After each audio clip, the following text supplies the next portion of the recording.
Welcome back, dear friends and story lovers. Tonight we bring you a tale where love is tested, secrets come to light, and fate takes an unexpected turn. Every moment will pull you in deeper, and every choice could change everything.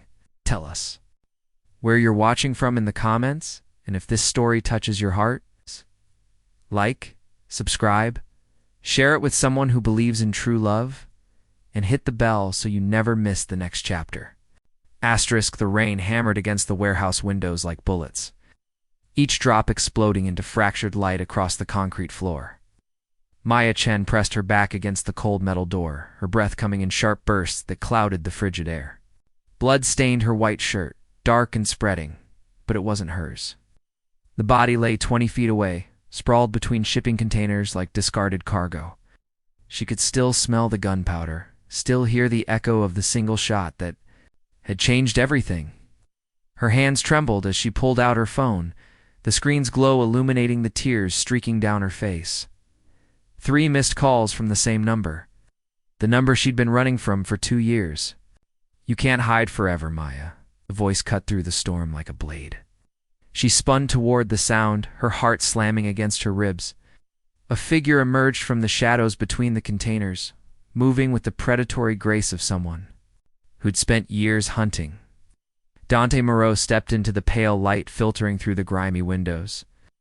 Even in this hellish place, he looked like he belonged in boardrooms rather than warehouses. His dark coat was tailored perfectly, his black hair slicked back despite the chaos around them. But his green eyes held the kind of cold fire that came from watching too many people die. "I didn't kill him," Maya whispered, her voice barely audible over the rain. "I know."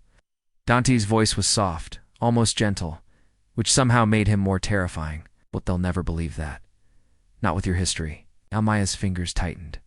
Around her phone, she could call the police, but Dante was right. Who would believe her? The runaway daughter of a crime boss, found standing over a dead federal agent with a smoking gun at her feet. The same federal agent who'd been getting too close to the truth about her father's empire. "What do you want?" she asked. Dante stepped closer, and she caught his scent beneath the smell of blood and rain. Expensive cologne mixed with something darker, more dangerous. "The same thing I've always wanted, you." The words hit her like a physical blow.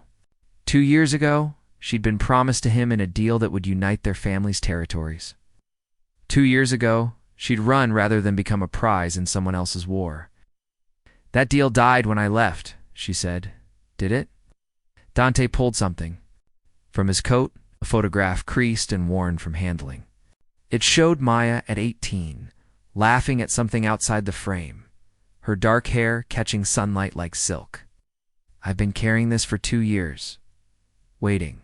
You're insane, maybe." He tucked the photo away and moved another step closer. "But I'm also the only thing standing between you and a life sentence. The real killer is still out there, Maya, and he's not done." Thunder crashed overhead, and in the sudden flash of lightning, Maya saw something else in Dante's eyes. Something that looked almost like pain. "Why?" she whispered. "Why would you help me?" Dante's smile was sharp as broken glass. "Princess, you're the only person who's ever run from me and lived to tell about it. That makes you either very lucky or very dangerous. Either way, I find you fascinating." Sirens wailed in the distance, growing louder. Maya's time was running out. She looked at the dead agent, then at Dante, then at the warehouse door that led to either freedom or a trap. "If I go with you," she said, "what happens then?" "Then we find the real killer together.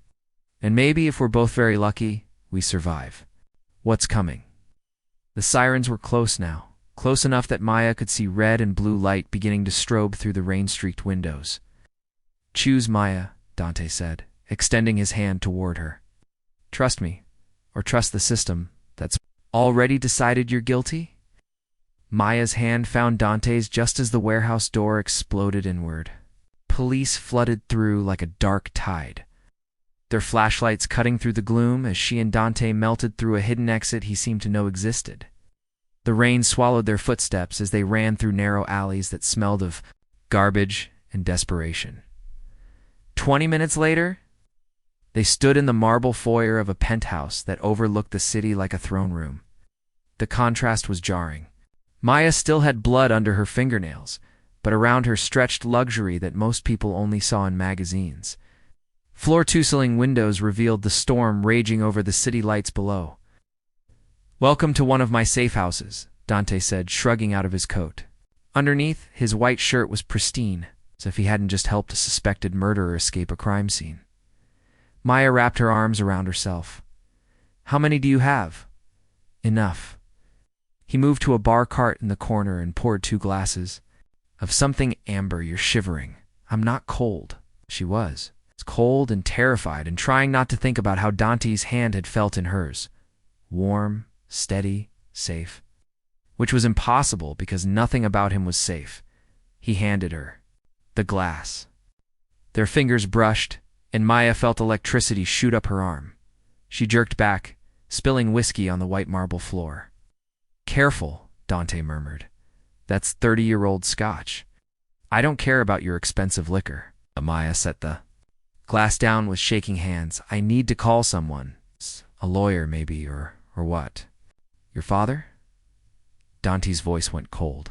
"The same man who put a price on your head when you ran." Maya's breath caught. "What are you talking about? You really don't know?" "What?" Dante studied her face with those unsettling green eyes. "Maya, your father, didn't just let you go 2 years ago.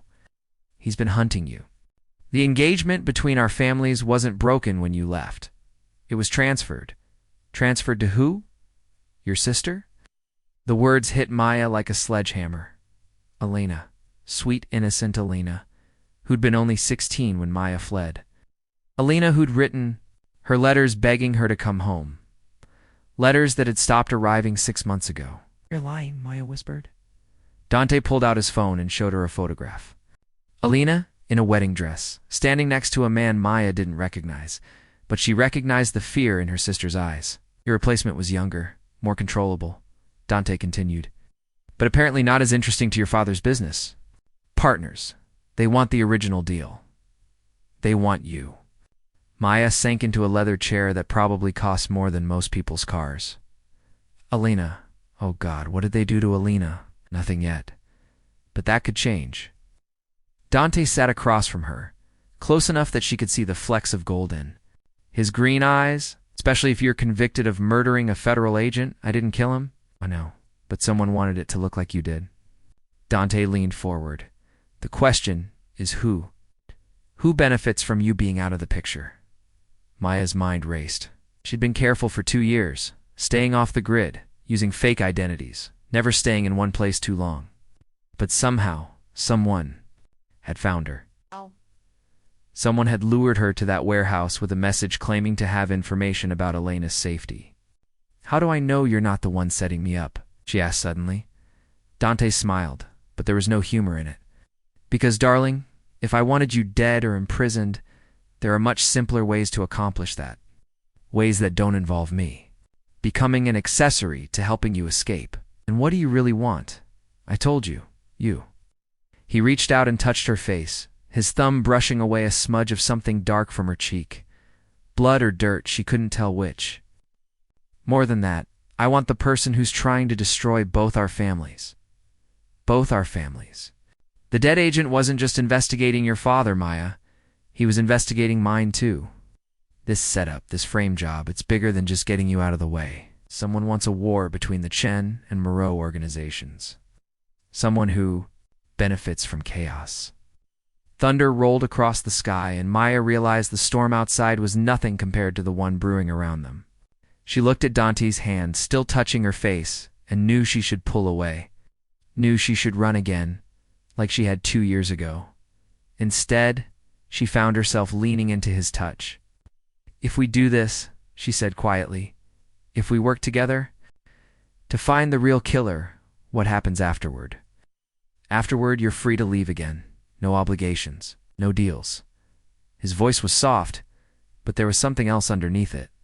Something that sounded almost like regret. "Maya, if you run this time, your sister pays the price. So do a lot of innocent people." A new sound cut through the storm. A phone ringing. Dante's phone. He glanced at the screen, and his face went deadly pale. "It's your father." Maya's blood turned to ice. Don't answer it. But Dante was already swiping to accept the call. He put it on speaker, and Vincent Chen's voice filled the room like poison. Moreau, I know you have my daughter. Vincent Chen's voice crackled through the phone's speaker like breaking glass. You have 6 hours to bring Maya to the old pier, Moreau. Come alone, or Alina dies. Maya's hands flew to her throat as if she could physically stop the scream that wanted to escape. Through the floor-to-ceiling windows, she could see the city lights blurring through the rain, each one seeming to pulse with the rhythm of her panicked heartbeat. Chun, Dante said, his voice deadly calm, you're making a mistake. Am I? My daughter murdered a federal agent tonight. The police will be at my door within hours, asking questions I can't answer. Unless, of course, I hand them the real killer. Maya didn't pull that trigger and you know it. Vincent's laugh was bitter. What I know and what I can prove are 2 different things. Bring her to me, and perhaps we can discuss alternative arrangements. Refuse, and I'll make sure every law enforcement agency in the country knows exactly where to find her. Maya grabbed the phone from Dante's hand. Where's Alina? Silence stretched across the line. Then her father's voice, softer now but no. Less dangerous. Hello, daughter. Where is she? Safe for now. Maya, you've caused considerable problems for our family. Your disappearance 2 years ago cost us important alliances. The Koreans pulled out of 3 major deals. The Russians stopped returning calls. Everyone assumed we couldn't control our own blood. I was never yours to control. You were born into this life. You don't get to simply walk away from it. Vincent's voice hardened again. Alina's been trying to repair the damage you caused, but she's not you. She doesn't have your particular talents for negotiation and strategy. Maya felt sick. Alina had always been the gentle one, the one who preferred books to business meetings. She'd never wanted any part of their father's world. What do you want from me? Maya asked. Come home. Honor the original agreement with the Morrow family. Help me clean up the mess you made. Do that, and Alina goes free. Dante stepped closer, shaking his head sharply. But Maya was remembering Alina at 15, teaching Maya how to braid her hair. Alina at 13, crying because she'd accidentally stepped on a spider. Alina who sent her pressed flowers in her letters and signed them, your loving sister always. And if I refuse? Then you'll spend the rest of your life knowing that your selfishness killed the only person who ever truly loved you. The line went dead. Maya sank to her knees on the cold marble floor. The weight of 2 years of freedom, of hope, of believing she could build a life away from blood and violence, crushed down on her like a collapsing building. Dante knelt beside her. Maya, listen to me. This is exactly what someone wants. They're using Alina to force you out into the open. I have to go. Maya's voice sounded hollow, even to herself. I can't let her die because of my choices. You walk into that trap, you're both dead. Your father isn't in control here, Maya. He's being manipulated just like you are. Maya looked up at him. How can you be so sure? Because I know your father. Vincent Chen doesn't make desperate moves like this unless someone has him backed into a corner, and I know something else. Dante's hands found her face, forcing her to meet his eyes. The real killer made one mistake tonight. What mistake? He underestimated how much I care about keeping you alive. Before Maya could process what he'd said, Dante was moving. He pulled out his phone and dialed a number, his fingers flying across the screen. Marcus, it's Dante. I need surveillance. Footage from every camera within a 6-block radius of the Riverside warehouse. Tonight, between 10 and midnight, he paused, listening. I don't care what it costs. And Marcus, put everyone on alert. We're about to go to war. Maya watched him work, efficient and deadly calm. This was Dante Moreau in his element, the man who'd built a criminal empire before his 30th birthday. The man her father had chosen as her husband because he was dangerous enough to be useful and powerful enough to be worthwhile. You have a plan, she said. I have the beginning of one. Dante ended his call and looked at her. But it requires you to trust me completely. And it requires you to do something you've spent 2 years avoiding. What? Act like the daughter of Vincent Chen. Act like someone worth killing for. Maya felt something cold and sharp unfurling in her chest. something she'd buried when she ran, something she'd hoped never to feel again. The ruthless calculation that had made her father's best negotiator before she'd even turned 20. You want me to become her again? The person I was before? Want you to become who you really are? Not the scared girl who ran away, and not the innocent victim someone's trying to frame? Dante's eyes were intense, almost hypnotic. I want you to become the woman who can save her sister and destroy the people trying to tear both our families apart. Maya stood slowly, feeling something shifting inside her like tectonic plates realigning. When she spoke, her voice was different, colder, more controlled. What exactly are you proposing? We give your father what he wants. We go to the pier. Dante's smile was sharp as a knife, but not the way he's expecting. Outside, the storm was beginning to fade, but Maya could feel another kind of tempest, building one that would either save them all or destroy everything she'd ever cared about.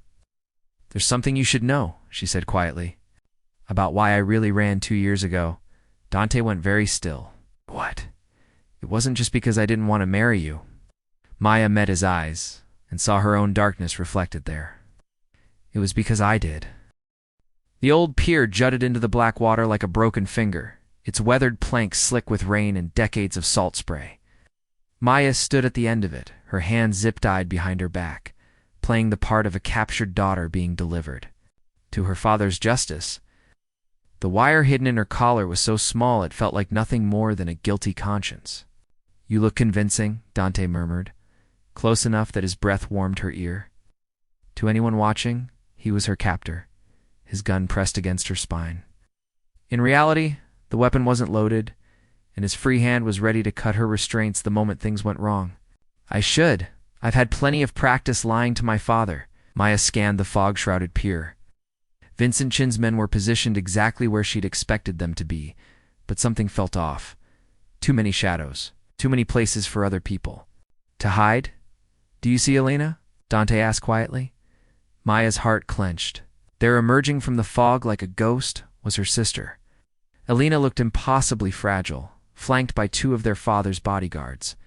Even from a distance, Maya could see the bruises on her face, the way she held her left arm against her body as if it hurt to move. They hurt her, Maya whispered, and felt something murderous unfold in her chest. Stay focused, Dante warned. Remember, we're not just here to save Elena, we're here to catch a killer. Vincent Chen stepped onto the pier, his expensive shoes clicking against the wet wood. 55, he still cut an imposing figure, his silver hair immaculate despite the dampness in the air. But Maya could see the strain around his eyes, the tension in his shoulders that spoke of a man under enormous pressure. Daughter, he called across the distance between them. Oh, you've caused me considerable trouble. Hello, father.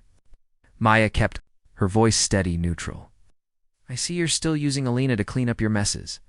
Vincent's face hardened. Elena volunteered to help repair the damage you caused our family volunteered. Elena's voice was barely audible, but it carried across the water like a shout. You call threatening to kill Maya volunteering? Quiet, one of the bodyguards growled, tightening his grip on Elena's arm. She winced, and Maya had to bite her tongue to keep from screaming. Let her go, Maya said to her father. I'm here. That's what you wanted. What I want is for my daughters to stop embarrassing me. Vincent moved closer, his own bodyguards flanking him. Maya, you were always the smart one. Surely you understand that your actions have consequences far beyond your own life. I understand that you sold me like cattle and expected me to smile about it. I arranged a strategic alliance that would have benefited everyone. The Moreau family needed connections in the Asian markets. We needed their European contacts. Your marriage would have sealed that deal permanently, except I ran, Maya said. And now someone's trying to use that broken deal to start a war between our families? Vincent's eyes narrowed. What are you talking about? It was Dante who answered, his voice carrying clearly across the pier. Someone set Maya up tonight, Chen. The same someone who's been pushing our families toward conflict for months. You expect me to believe you're innocent in this? I expect you to use your brain? Dante's tone was deadly calm. If I wanted your daughter dead, why would I kill a federal agent to frame her? Why not just put a bullet in her head and be done with it? Maya felt a chill that had nothing to do with the night air. In Dante's words, she heard something terrifying and true. He really could have killed her at any point in the last 2 years. The fact that he hadn't meant something then. Who? Vincent demanded. Someone who benefits from chaos between our organizations. Dante replied. Someone who wants us weakened and distracted while they consolidate power. The Kozlovs, Vincent said quietly.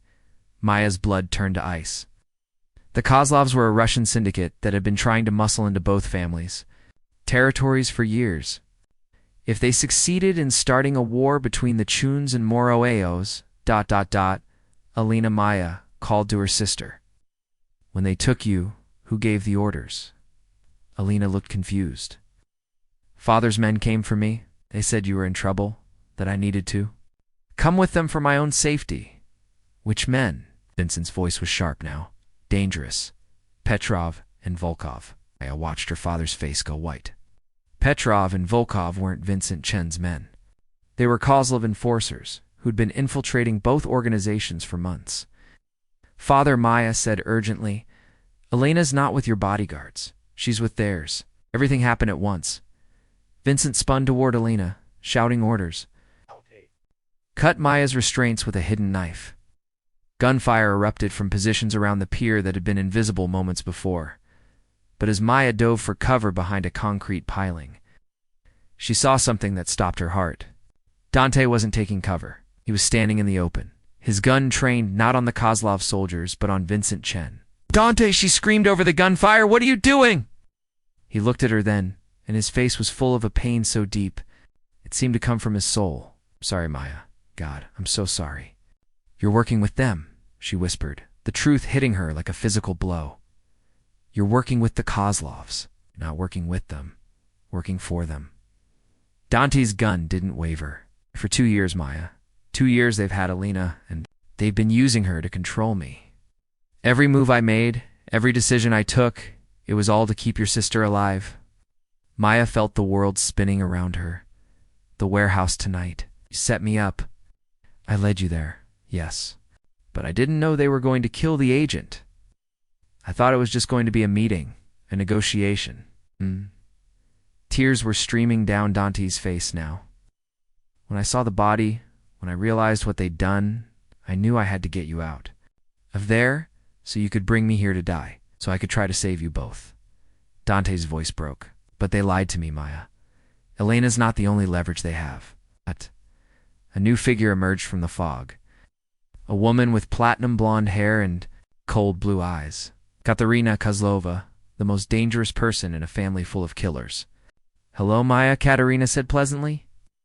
I've been so looking forward to meeting you properly. In her hands was a detonator. Maya could see now what she'd missed before. The pier was rigged with explosives. Dante's been very useful, Katerina continued.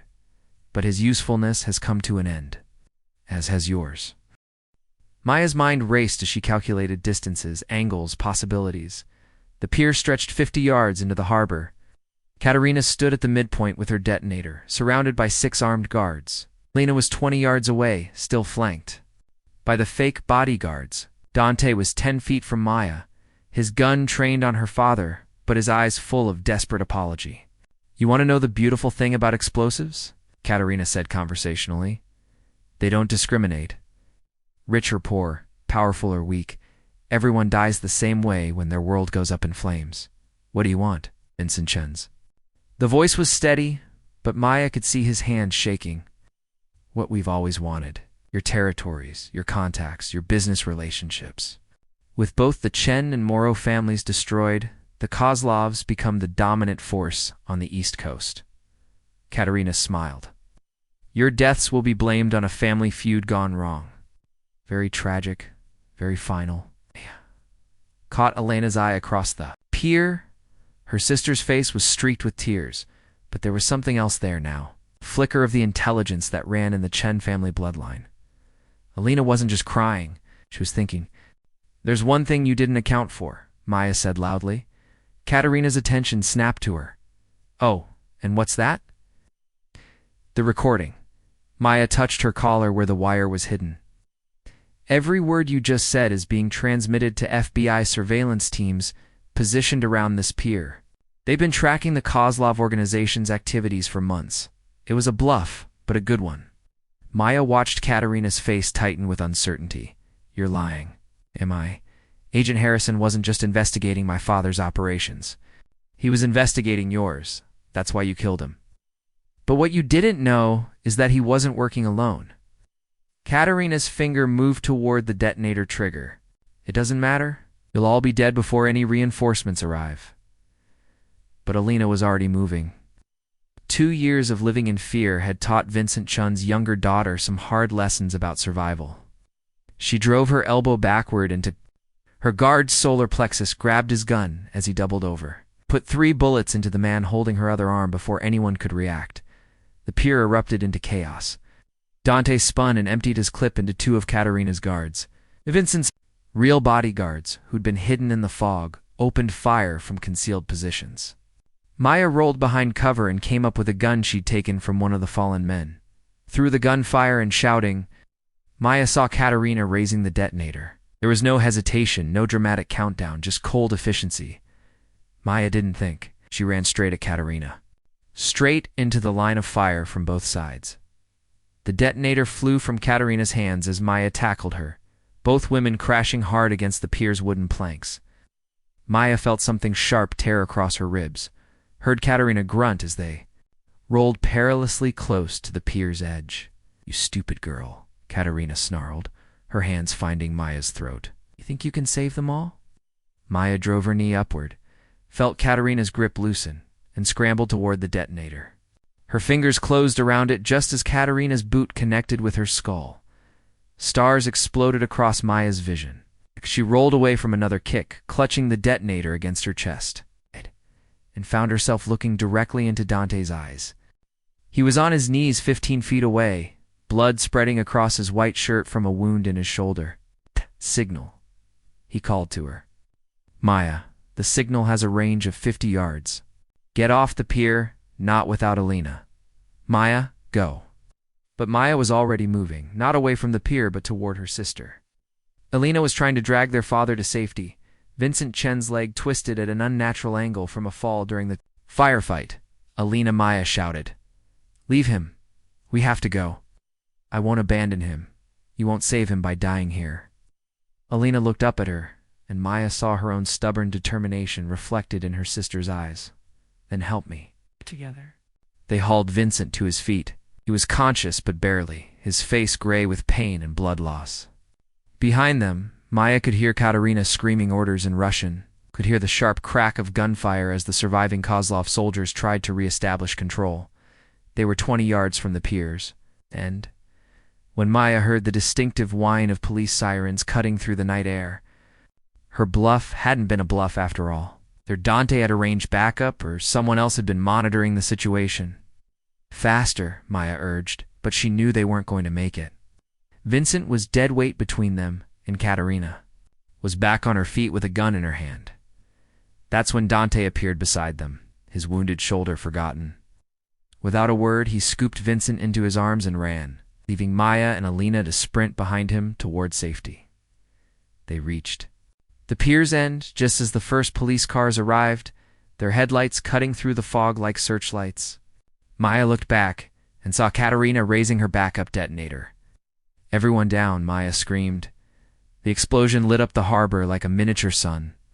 The concussion knocked all of them flat against the parking lot's asphalt, debris raining down around them like deadly confetti.